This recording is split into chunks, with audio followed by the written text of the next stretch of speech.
Hello, and welcome to What is Crypto? I'm Matt, and this is Crypto. Today I'm going to be talking to you about tokenomics. Now, tokenomics isn't as complex a subject as you might think, so I'm going to go through it with you guys and make it as easy as possible to help you understand exactly what is important and not important to look for when you're assessing a different token.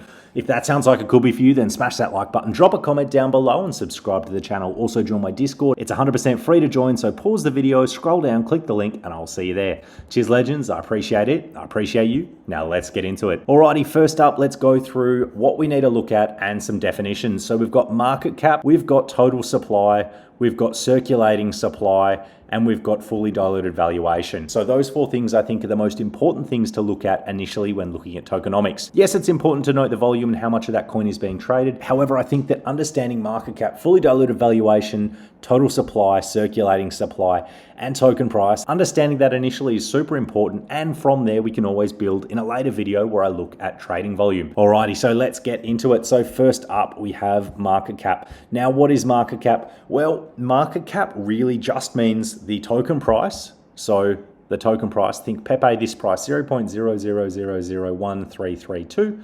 This token price times the total number of coins in circulation. So the circulating supply is the amount of coins that are actively circulating right now. I'll go through that again. Token price, which is this number up here under your token, times the amount of circulating tokens in supply right now. So all we need to do to prove that this is right, copy this number here and times that by 4.68 trillion. So if you Google that, that will give you 5.6 billion. Now, if you go back to the coin that we've been looking at, what is the market cap? 5.6 billion. Perfect. So token price times the total number of coins in circulation. Super important to know, but pretty easy to understand. Now, what is the difference between market cap and fully diluted valuation? Now, this one gets a lot of people, but it is super important to note.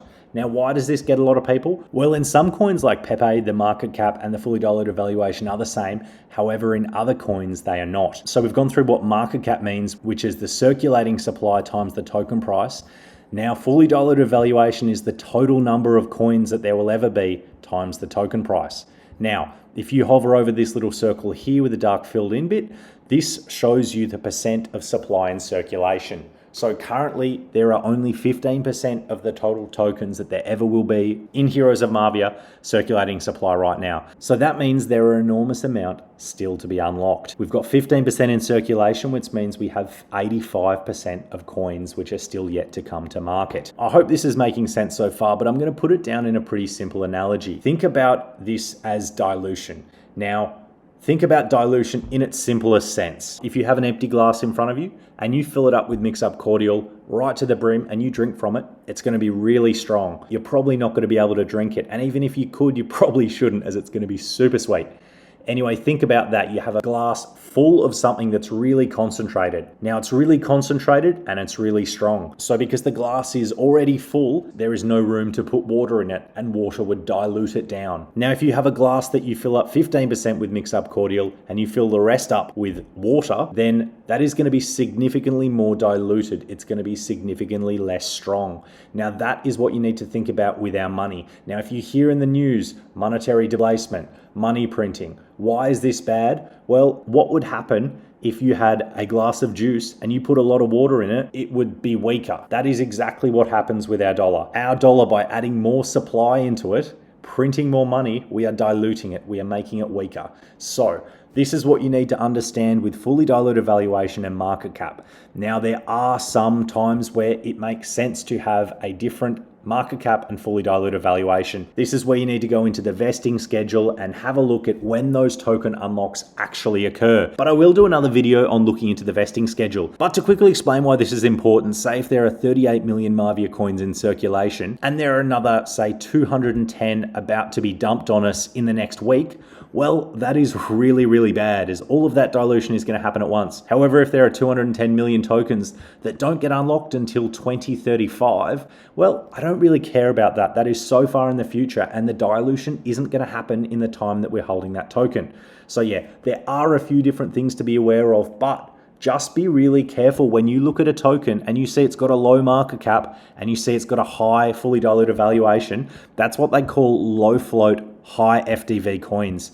And a lot of the time their charts look like this. I'm not saying it's not going to recover. However, if you have a token in a glass and you keep filling that glass up with water and diluting it, you'll make it weaker and you'll make it worth less. Now, these unlocks occur for multiple different reasons. They might be going to the team. They might be going out as incentives to keep using their token. They might be given for marketing purposes. Lots of different reasons for this. But when these tokens are unlocked and they're given to people, those people are free to do with them what they like. And if those people start selling them, then not only are there more tokens on the market, which makes the tokens therefore less valuable, but also there is an increased selling pressure. So yeah, those tokens don't increase the buying pressure, they do increase the selling pressure, and they do dilute the valuation of the token. Alrighty, I hope that made sense and I hope that analogy was fairly decent. I just thought this was pretty important to go through with you guys. Anyway, make sure you smash that like button. Let me know in the comments section if you found this kind of video useful, and let me know if you want me to go through vesting schedules or anything else to do with tokenomics. Cheers, legends. I appreciate it. I appreciate you, and I'll catch you in the next one.